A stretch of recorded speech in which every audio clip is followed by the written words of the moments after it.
हजार वर्षापूर्वी बांधलेलं एक मंदिर होतं. ज्ञानाची देवता म्हणजे सरस्वती तिथं विराजमान होती. पण एक दिवस त्या मंदिरावर हल्ला केला गेला, मूर्ती फोडल्या गेल्या आणि त्याच पायऱ्यावर वेगळ्याच धर्माच्या प्रार्थना सुरू झाल्या. 17 वर्ष उलटली, मंदिर मुक्त झालं नाही. एका सरकारनं वर्षातून फक्त एकदा, तेही सकाळी 1 वाजेपर्यंत हिंदूंना पूजा करायला परवानगी दिली. पण 15 मे 2026 रोजी कोर्टानं या मंदिराबाबत एक ऐतिहासिक निकाल दिला. 7 शतकांचा संघर्ष संपला, ते मंदिर परत हिंदूंना मिळालं. ही गोष्ट आहे मध्य प्रदेशच्या धारमधल्या भोजशाळेची. तर काय आहे भोजशाळेचा इतिहास आणि ते मंदिर परत मिळवण्यासाठी इतकं वर्ष का लागली, सविस्तर पाहूया व्हिडिओच्या माध्यमातून. नमस्कार, मी पंकज आणि तुम्ही पाहताय कसं काय. मध्य प्रदेशातील धार हे शहर, हेच ते धार जे महाराष्ट्रात पवारांचं धार म्हणून ओळखलं जातं. इसवी सन 1001 ते 1055 या काळात इथं परमार राजा भोज राज्य करत होता. राजा भोज स्वतः विद्वान होता, सरस्वतीचा उपासक होता. त्याने या धारमध्ये एक असं स्थान उभारलं जिथं मंदिर होतं आणि विद्यालयही होतं. देवी वाघदेवीचं म्हणजे सरस्वतीच्या या मंदिरीला नाव पडलं भोजशाला. राजा भोजानं स्वतः सरस्वती कंठभरण नावाचं ग्रंथही लिहिलं होतं. भोजशाला म्हणजे केवळ दगडांची इमारत नव्हती, ती ज्ञान आणि संस्कृतीची जिवंत केंद्र होते. इथं 13व्या शतकात आक्रमणाची सुरुवात झाली. इसवी सन 1269 ते 1305 या काळात कमालुद्दीन नावाचा एक मौलाना धारमध्ये येऊन स्थायिक झाला. तो सुफा संत होता की दिल्ली सल्तनतचा हेर होता, यावर मतभेद आहेत. पण त्याच्या काळातच अल्लाउद्दीन खिलजीने धारवर स्वारी केली. खिलजीच्या सैन्यानं भोजशालेत घुसून मूर्ती फोडल्या, मंदिराची रचना उद्ध्वस्त केली. पूर्णपणे जमीनदोस्त केलं नाही, पण मंदिरात मोठे नुकसान पोहोचले. 1310 साली कलामुद्दीनचा मृत्यू झाला. त्यानंतर त्याच्या अनुयायांनी त्याच मंदिराच्या पायऱ्या, त्याच खांबाचा आधार घेऊन एक मस्जिद उभारली. तिचं नाव ठेवलं कमाल मौला मस्जिद. पुढची अनेक शतकं हा संपूर्ण परिसर मुस्लिम नियंत्रणाखाली राहिला. नंतर मराठ्यांची सत्ता आली, हिंदू राजे आले, पण भोजशाळा पूर्णपणे मुक्त झाली नाही. ब्रिटिशांच्या काळात एक तडजोड झाली. हिंदू त्या परिसरात पूजा करायचे, मुस्लिम नमाज पढायचे. दोन्ही समुदाय एकाच ठिकाणाचा वेगवेगळ्या कारणांसाठी वापर करायचे. 1903 पर्यंत हेच चालू होतं. नंतर धार संस्थानाने म्हणजेच पवारांनीही हीच व्यवस्था पुढे सुरू ठेवली. 20व्या शतकाच्या उत्तरार्धात हिंदूंचा उदय होत गेला. अयोध्येच्या आंदोलनानंतर भोजशालेचाही प्रश्न पुन्हा ऐरणीवर आला. हिंदूंचा आग्रह होता की हे मंदिर आहे आणि ते त्यांना परत मिळायला पाहिजे.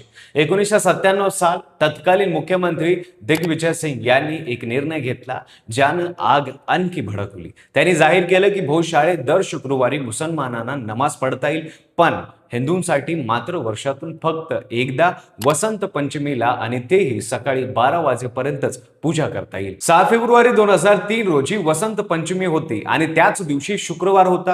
हिंदू संघटनांनी ठरवलं की जर एकच दिवस मिळतो तर त्या दिवशी भव्य सोहळा साजरा करायला हवा.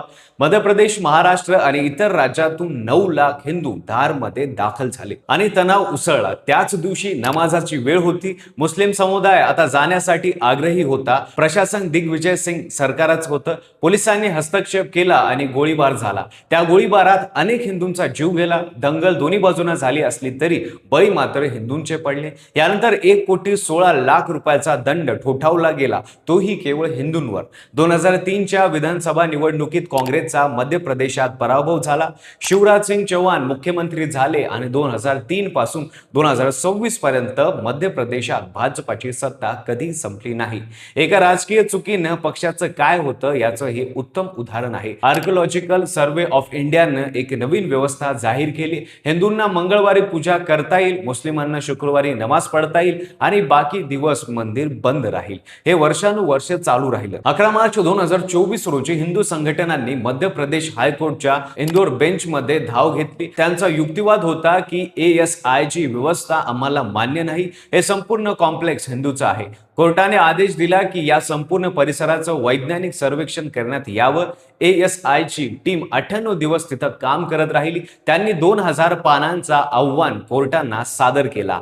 ज्या अहवालात नमूद होतं की मंदिराचे अनेक खांब, भिंती आणि रचना 1000 वर्षापूर्वी राजा भोजाने बांधलेल्या मंदिराच्याच आहे. त्या खांबावरील मूर्ती आणि कोरीव काम इस्लामी आक्रमण पूर्वीचं आहे. शिवाय संपूर्ण परिसरात 1700 वस्तू आढळल्या ज्या हिंदू मंदिराशी संबंधित होत्या. ASI ने स्पष्ट सांगितले की कमाल मौला मस्जिद सकट हा संपूर्ण कॉम्प्लेक्स मूळ हिंदू मंदिराचा भाग आहे. 15 मे 2026 रोजी न्यायमूर्ती विजय कुमार शुक्ला आणि न्यायमूर्ती आलोक अवस्थी यांच्या खंडपीठाने निकाल दिला. भोजशाळा हे देवी वाघदेवी म्हणजे सरस्वतीचं मंदिर आहे. हे संपूर्ण कॉम्प्लेक्स हिंदूचं आहे. इथं केवळ हिंदू पूजा करू शकतात. मुस्लिमांना आता या परिसरात नमाज पढता येणार नाही. कोर्टाने हेही नमूद केलं की मुस्लिम समुदाय सरकाराकडे अर्ज करू शकते आणि त्यांना नवीन मशिदीसाठी वेगळी जागा उपलब्ध करून दिली जाईल.